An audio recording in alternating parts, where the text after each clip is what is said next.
Bienvenidos a los podcasts de Mi Bebé y Yo. En esta ocasión tenemos el placer de contar con Conchi García, nutricionista pediátrica, conocida en redes sociales como Mamá y Nutricionista. Conchi García tiene una escuela de Baby-led weaning y es autora del libro De la leche al bocadillo, una guía muy completa sobre Baby-led weaning, y Vamos al mercado, un libro para peques perfecto para acompañarles en el inicio de la alimentación complementaria. Además, Conchi García es directora del Instituto de Estudios de Salud y Nutrición ISNUT, un centro de formación de posgrado para profesionales de la salud, especializado en el área pediátrica. Con ella vamos a aclarar las dudas y las preguntas que los padres y las madres tienen sobre el inicio de la alimentación complementaria y conocer recursos que nos ayuden en este proceso. También nos acompañan, como siempre, Sonia Sanz y Guillem Riera del equipo de Mi Bebé y Yo. ¿Empezamos? Bienvenidas y bienvenidos a los podcasts de Mi Bebé y Yo. Un programa presentado por Edurne Romo, Sonia Sanz y Guillem Riera. ¡Empezamos! Hola Sonia, hola Guillem, hola Conchi, encantados de tenerte con nosotros en los podcasts. Vamos a intentar un poquito, para empezar con el tema, a contextualizarlo. Y lo que nos gustaría es, con el tema de lo que es la lactancia lo tenemos claro. Con la lactancia exclusiva o se le da el pecho o se le da el biberón al peque. El problema, cuando ya se empieza a complicar más el tema para los padres y para las madres, es cuando se tienen que introducir los alimentos distintos a la leche en su dieta, lo que se conoce como alimentación complementaria. En este sentido, nos corriges si nos equivocamos, hay dos métodos. Uno que es el tradicional, con un orden pautado de introducción de alimentos, y otro que es más actual, que sería el Baby-led weaning, con el que no se establecen tiempos de introducción. ¿Esto es así, Conchi? Bueno, antes que nada, muchísimas gracias por la invitación. Es un auténtico placer para mí estar aquí y espero pues, que podamos resolver algunas de estas dudas tan habituales en esta etapa. Y bueno, pues primero me gustaría comentar o aclarar dos aspectos también para contextualizar un poco. El primero es que damos por hecho que la alimentación tradicional es la alimentación exclusivamente triturada, a cucharadas, con este orden como pautado de incorporación de alimentos, ¿verdad? Y no es así. Así es como nos hemos alimentado nosotros, pero no es así ni como se han alimentado nuestros padres ni nuestros abuelos. Este tipo de alimentación es relativamente moderno. Los bebés a lo largo de la historia de la humanidad no se han alimentado ni con papillas, ni con potitos, ni con un orden estricto de incorporación de alimentos. Este tipo de alimentación así tan estricta, tan triturada, a base de papillas, surgió realmente de la necesidad de una alimentación de transición, cuando en un momento de la historia se adelantó mucho el inicio de la alimentación complementaria de los bebés. La edad de inicio de la alimentación complementaria se adelantó pues, a los 3-4 meses, principalmente por la incorporación de la mujer al trabajo remunerado, y evidentemente pues, necesitaban una dieta de transición hasta que los bebés adquirieran la madurez necesaria para poder alimentarse con la comida de casa, con alimentos blanditos de casa. Claro, poca baja por maternidad, hay que ir rápido a currar otra vez. Eso es.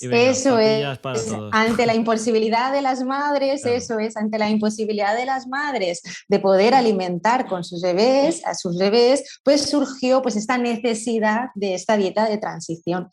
Pero actualmente la recomendación de la Organización Mundial de la Salud y de las principales asociaciones médicas de referencia es que los bebés inicien la alimentación complementaria pues alrededor de los 6 meses, cuando pues sus habilidades motrices pues ya están más desarrolladas, ya pueden alimentarse con trozos de alimentos blanditos.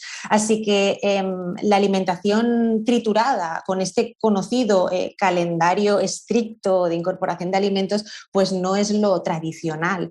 Y el otro aspecto que comentaba, que quería aclarar, porque es una duda muy habitual, es que aunque la familia opte por una alimentación triturada, hoy en día sabemos que no existe un orden específico de incorporación de alimentos. Así que respondiendo a la pregunta, pregunta, pues independientemente del tipo de alimentación, el orden de incorporación de alimentos, pues realmente lo marca la familia, depende de cada familia, de sus hábitos alimentarios, de sus preferencias, de sus costumbres. Lo ideal es ir incorporando los diferentes grupos de alimentos, pues los cereales con o sin gluten, las verduras, las frutas, las carnes, pescados, huevos, a medida que los va consumiendo la familia, ¿no? Pues para que el bebé a corto plazo pueda estar incluido en las comidas familiares. Por ejemplo, pues si una familia desayuna pan con tomate y aceite de oliva y fruta y van a incorporar el desayuno a su bebé, pues pueden empezar por ofrecerle un trocito de pan, un trocito de fruta, un trocito de tomate, para que poco a poco, comiendo con la familia, gracias al ejemplo de su familia, gracias a la imitación, el bebé pues vaya descubriendo que esos nuevos juguetes que tiene ahí delante, pues que son comestibles, ¿no? que sepa qué hacer con esos nuevos juguetes, va a ir descubriendo los alimentos más habituales en su familia y va a ir aprendiendo pues poco a poco a comer. Vale, o sea, en principio, en los dos métodos, que uno ya no es tan tradicional, se puede dar al bebé cualquier alimento, no hay que esperar a este orden de esperar a que tenga 10 meses para darle el huevo. La diferencia, no sé si es así, es que en un método como el Baby Led Weaning se le podría dar trocitos desde el principio y hay otras personas que optan por darle triturados o tampoco es esta la diferencia. Eso es, con los de las dos formas, tanto si la familia opta por una alimentación con triturados o una alimentación con trocitos, digamos, lo que se conoce como Baby Led Weaning, que bueno, no es únicamente darle trocitos de alimentos, ¿no? Pero es como lo más característico, ¿no? Que los bebés no se alimentan únicamente con triturados. Pues no existe un orden de incorporación de alimentos, pero ambos métodos son válidos, es decir, al final depende de las preferencias de la familia, los dos métodos son válidos. Lo más importante es que la alimentación se ofrezca de una manera respetuosa, ¿no? En un ambiente relajado, sin distracciones, sin pantallas, que estemos comiendo en familia. Y ojo, algo que es muy importante también es que la familia disfrute, porque a veces hay familias que les provoca mucho sufrimiento el tener que ofrecerle un trocito entero al bebé, y por supuesto cuando hay algo que nos provoca sufrimiento o algo que no nos hace disfrutar, no tenemos por qué hacerlo. Yo siempre suelo decir que es importante que los bebés disfruten, pero que la familia también. Entonces, siempre hay alternativas para ofrecer los triturados también de una manera respetuosa, ¿no? Y al hilo de lo que comentabas, pues si al final la familia opta por ofrecer una alimentación únicamente triturada, pues también hay formas de ofrecer los triturados de una manera respetuosa, ¿no? Por ejemplo, pues que no estén muy, muy, muy triturados ni muy diluidos, ¿no? Como se hacía antes, que a veces se ofrecían purés que, pues bueno, únicamente el bebé tenía que tragar y ya está. No, por una parte de esa manera son menos nutritivos, ¿no? Porque cuanto más diluidos tienen más agua y menos nutrientes, ¿no? Pero por otra parte, cuanto más diluidos, menos se favorece la masticación, y además de todo lo que conlleva, pues también se dificulta el control de la saciedad. Así que lo ideal es que si, por ejemplo, le vamos a introducir, por ejemplo, a nuestro bebé la zanahoria, ¿no? Por ejemplo, pues en lugar de cocer la zanahoria y triturarla con el agua de la cocción, pues podemos cocer un trocito de zanahoria o cocinarla al vapor, y con un tenedor la aplastamos un poquito con el tenedor y se la ofrecemos así.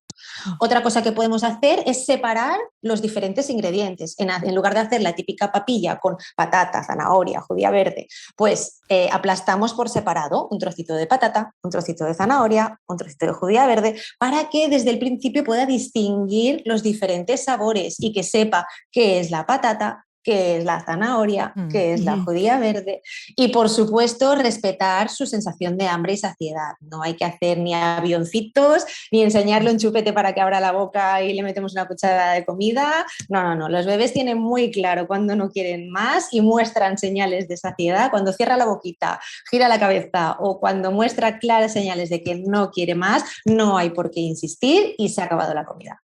Y para ti, Conchi, con respecto a los clásicos purés y papillas, ¿qué ventajas tiene ofrecer la alimentación a través del baby-led weaning? Aparte, bueno, ya has estado introduciendo un poquito algunas ventajas. ¿Nos podrías decir cuáles son las principales?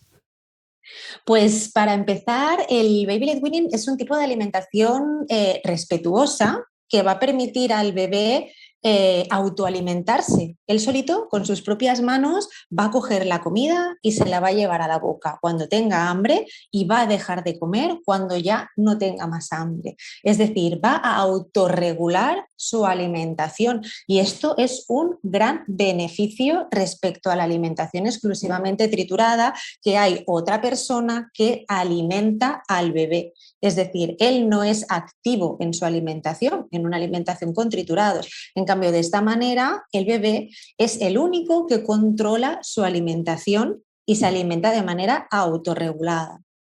Además, cada comida se convierte en una experiencia muy agradable y divertida para el bebé que va a favorecer el aprendizaje y descubrir los nuevos alimentos de esta manera tan positiva es vital para crear una buena relación con los alimentos desde pequeñitos.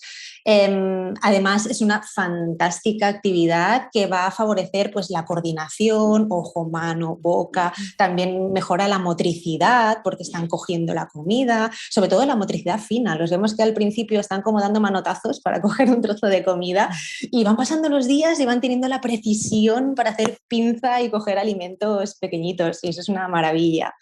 Más cosas, pues ayuda al bebé a descubrir diferentes texturas, a reconocer los alimentos desde el principio, ¿no? Pues van a saber que el plátano es amarillo, que es alargado, que el brócoli es verde, que se deshace en hojitas cuando lo muerden, que tiene un olor particular, ¿no? Y todo esto pues se relaciona con una mejor aceptación de los alimentos, porque desde el primer día están ya descubriendo los alimentos en su formato real.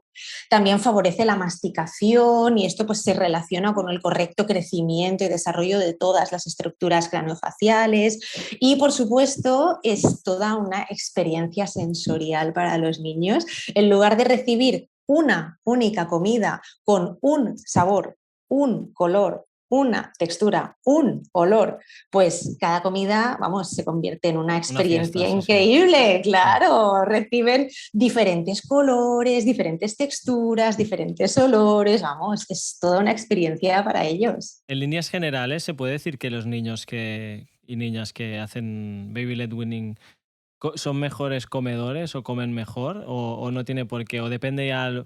Porque yo en mi caso, yo tengo una niña que va a hacer 3 años ahora en agosto, hemos hecho la alimentación complementaria así con trocitos y demás y bueno, es que come de lujo, o sea, hemos respetado muy bien... come de lujo no quiere decir que coma como un tocino que es en dos, o sea, ella cuando quiere dejar de comer nos lo dice clarísimamente, ya no quiero más y se lo respetamos, pero que en líneas generales creo que influye bastante el hecho de que hacerlo así, con este respeto y estos timings bien llevados, a que o sea, se vincula el hecho de que come mejor o no. No sé, ¿qué opinas tú de esto? Sí, sí, sí. De hecho, no solo se ha visto que los bebés que se alimentan de esta manera tienen una mejor aceptación de los alimentos, sino que se ha visto que disfrutan más de la comida. Es decir, son más disfrutones, disfrutan más de la alimentación y tienen, pues, eso, ¿no? Una mejor aceptación de los alimentos, ojo, incluso a largo plazo, no solo cuando son pequeñitos, sino que a largo plazo se ha visto que también van a aceptar mejor los alimentos y eso es un gran beneficio. Entonces, Conchi, ¿podríamos decir que a partir de los 6 meses ya podemos empezar con el baby-led weaning? ¿Esto es así para todos los niños o cada niño es un mundo, necesita sus tiempos? Puede que algunos a los 6 meses no quieran alimentarse con trocitos. ¿Nos puedes, Pues, ¿nos puedes explicar un poquito cómo saber si el niño está preparado para iniciar? Me parece una muy buena pregunta, porque la edad de inicio recomendada para la alimentación complementaria realmente es la misma para todos los bebés, independientemente de que se alimenten con triturados o que se vayan a alimentar con baby led weaning. Pero ojo, esto no quiere decir que a los 6 meses exactos, el día que mi bebé cumple los 6 meses, ese día ya le voy a dar un trozo de plátano. No, sí. Ojo, no es así. La recomendación de la Organización Mundial de la Salud es que los bebés se les debe empezar a incorporar alimentos alrededor de los 6 meses. Pero más que guiarnos por una edad específica, hay que valorar algunas condiciones que nos van a indicar que ya están preparados para iniciar la alimentación complementaria. Entonces, ¿en qué nos podemos fijar? Pues en que se mantengan sentados en su trona, pues sin caerse hacia los lados, sin caerse hacia adelante. Esto no quiere decir que se mantengan sentados en el suelo o que ellos solitos sean capaces de ponerse en la postura de sentados, es decir, que hayan adquirido la sedestación ellos solitos, eso pasará más adelante, sino que les pongamos sentados en su trona y que se mantengan. Que coordinen el ojo, mano, boca, es decir, que sean capaces de ver la comida, cogerla con la mano y llevársela a la boca. Que hayan perdido el reflejo de extrusión. El reflejo de extrusión es un reflejo innato que tienen los bebés para expulsar de su boca los alimentos que no son succionables. Lo típico que hacen muchos bebés pequeñitos cuando les acercamos, por ejemplo, una cuchara con papilla, que la apartan con la lengua o que la escupen, ¿no? Sí. Que es muy típico con bebés pequeñitos, por ejemplo, de 4 meses, 5 meses, que les vamos a dar una papilla, y antes se solía decir, uy, igual es porque, claro, están acostumbrados a la leche calentita. Claro, tú le das una papilla de frutas que está fría, entonces pues la escupe. O, uy, eso es porque igual está muy ácido y lo escupe. No es un problema ni de temperatura ni de acidez, eso es que el cuerpo es muy sabio y le está diciendo, no, tú aún no estás preparado para esto, escúpelo y sigue tomando tu leche, ¿no? Y lo más importante que tenemos que valorar es que tenga interés por los alimentos, porque hay bebés que se mantienen sentados perfectamente, que coordinan ojo, mano, boca de maravilla, pero lo que hacen es llevarse los juguetes a la boca y la comida no la hacen ni caso. Que no tienen reflejo de extrusión, pero claro, les ponemos trocitos de comida y no tienen interés por la comida, ¿no? Entonces, lo que realmente marca el inicio de la alimentación complementaria es que el bebé tenga interés ya por empezar a alimentarse. Y a efectos prácticos, pues, ¿cómo podemos saber cuando ya cumple con todos estos requisitos, ¿no? Que a veces podemos decir, uy, madre mía, y ahora me tengo que poner a comprobar todo esto, ¿cómo lo puedo saber? Pues es tan sencillo como acercar a nuestro bebé a la mesa cuando estamos comiendo, ponerlo en su silla o ponerlo sobre nuestro regazo y ver cómo reacciona con la comida. Uh-huh. Si se lanza por la comida es que es algo indicativo de que ya se mantiene sentado bien y que al levantar las manitas no se cae de la silla, que coordina bien ojo, mano, boca y que ya tiene interés por la comida, ¿no? Es una forma muy sencilla de valorar que ya está preparado para iniciar la alimentación complementaria. Y los padres y las madres también nos tenemos que preparar de alguna manera. ¿Debemos tener en cuenta algunos aspectos clave antes de empezar con el baby led weaning? Pues yo creo que sí. Yo creo que es importante prepararse y la mejor manera de prepararse es con información. Es decir, es muy importante que nos informemos. ¿Vayamos a hacer baby led weaning o no? Es decir, antes de iniciar la alimentación complementaria es muy importante informarnos sobre alimentación complementaria y, ojo, informarnos también sobre alimentación saludable de manera general, porque a veces no tenemos en cuenta que las decisiones alimentarias al final de los bebés las tomamos los padres y las madres. Es decir, es fundamental que las familias tengan una base, tengan conocimientos sobre alimentación saludable, porque lo que se coma en casa es lo que va a comer el bebé. A mí me gusta mucho el concepto de división de responsabilidades, ¿no? Es algo que recomienda la Academia Americana de Pediatría, la Academia Americana de Nutrición y Dietética, y lo que explica es que los padres tenemos la responsabilidad de ofrecer alimentos saludables en una cantidad suficiente y en un lugar adecuado, y los bebés son los que tienen la responsabilidad de decidir qué y cuánto comer entre esa selección de alimentos saludables. Es decir, los padres ofrecen y los niños deciden. Así que tenemos una gran responsabilidad de hacer una correcta selección de alimentos saludables para ofrecer a nuestros bebés. Así que es fundamental informarse de la mano, pues, de un profesional sanitario que esté actualizado, por supuesto, independientemente del tipo de alimentación que vaya a seguir nuestro bebé. Entonces, Conchi, siempre que un niño no quiere comer, eso hay que respetárselo. No quiere comer, dice, no hay que obligarle, intentar engañándole a lo mejor un poquito que coma. Bueno, el es que niño venimos, dice hasta aquí claro, y hasta aquí. venimos de la escuela Sí. de las abuelas un poco, ¿no? Yo me acuerdo de mi abuela que me endosaba la comida y era como ya como los patos para hacer paté, ¿no? Que te lo meten ahí en la boca, que ya a disgusto. Y bueno, es una cultura, yo creo que depende mucho de la persona, pero en mi caso yo creo que, o sea, mi abuela que lo hacía con toda su buena voluntad, pero no sé hasta qué punto esto es bueno o malo, porque al final le coges asco, ¿no? Cuando te obligan a hacer cosas, Sí, lo sí, pero rechazas.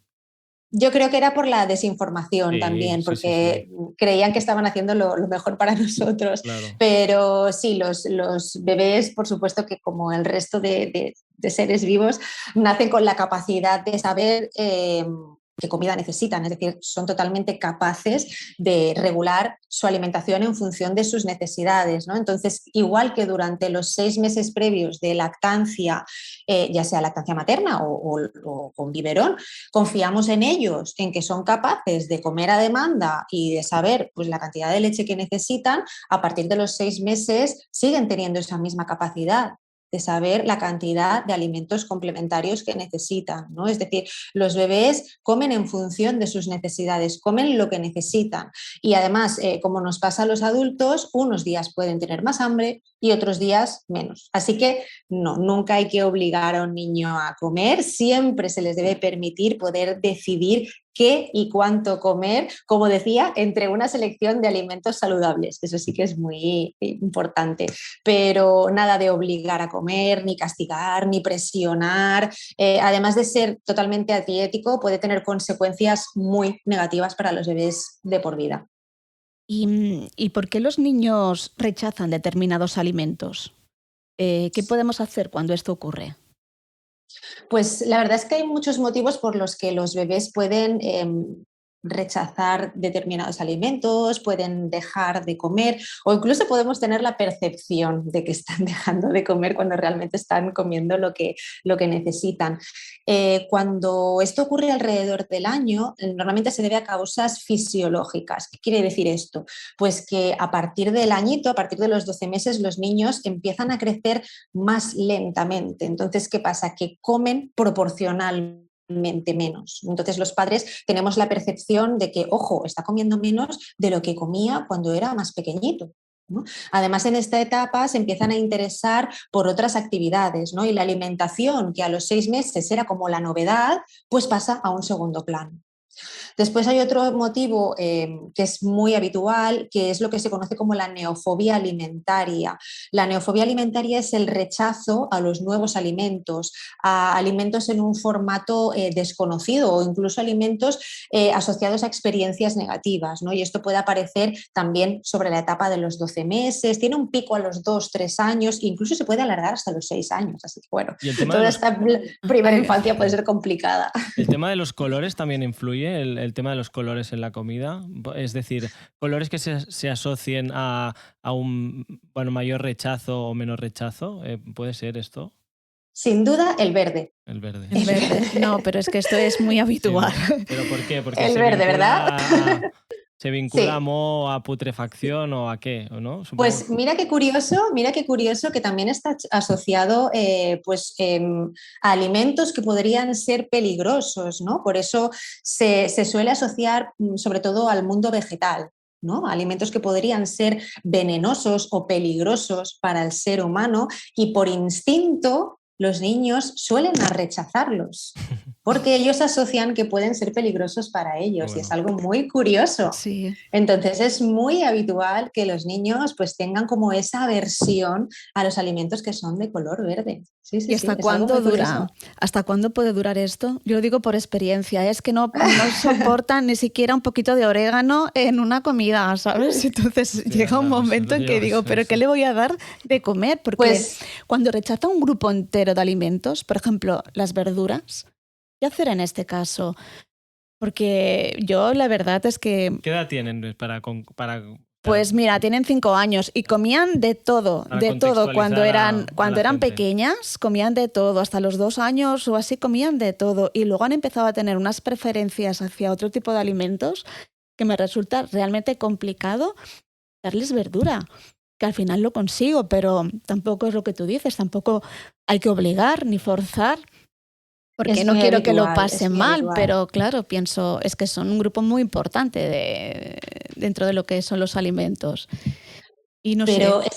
esta versión a partir de los 6, 7 añitos empieza a disminuir.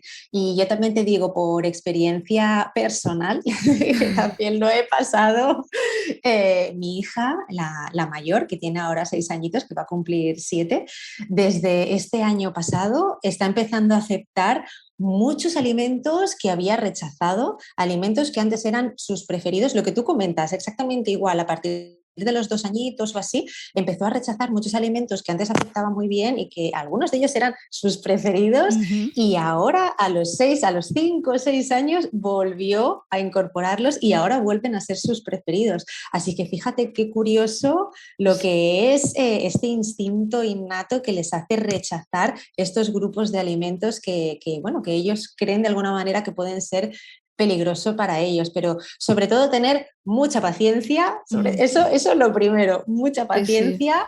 Y algo que me gusta transmitir es que muchas veces podemos tener como la percepción de que ese rechazo puede ir como asociado a nosotros, ¿no? A los padres o a las madres, ¿no? Porque a veces nos pasamos, invertimos mucho tiempo haciendo preparaciones que creemos que les van a gustar y luego rechazan el plato y nos podemos sentir muy frustrados o podemos sentir, pues, como de alguna manera sentirnos mal, ¿verdad? Te curras ahí Y una cena y sí, esto no quiero. Y dices, No, claro, lo intentas Sí. montar de 1000 maneras para ver si consigues que así puedan comerlo, pero cuando te das cuenta de que tampoco dices, ¿y ahora qué hago? Es que... eso es. Eso es, y Ostras, se pues pasa realmente mal. Pues yo me estoy acordando, mi hija, una vez, yo creo que a Sonia ya se lo he explicado más de una vez, desde pequeñita todo lo contrario, le encantaban las verduras hasta el extremo de que una vez le pregunté, ¿qué quieres pedir a los Reyes? Y me dijo,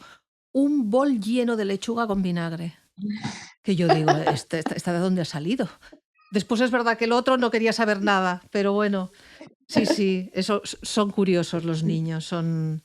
Uno de los, cambiando un poquito de tema, uno de los temores más frecuentes de los padres con el BLV es el tema el riesgo de atragantamiento. Entonces, aquí, ¿qué recomiendas? ¿Recomiendas, por ejemplo, un curso de primeros auxilios o no? No sé, yo lo hice y me relajé. O sea, me fue bien hacer un curso de primeros auxilios. No solo para Sí, esto, yo sino... de hecho...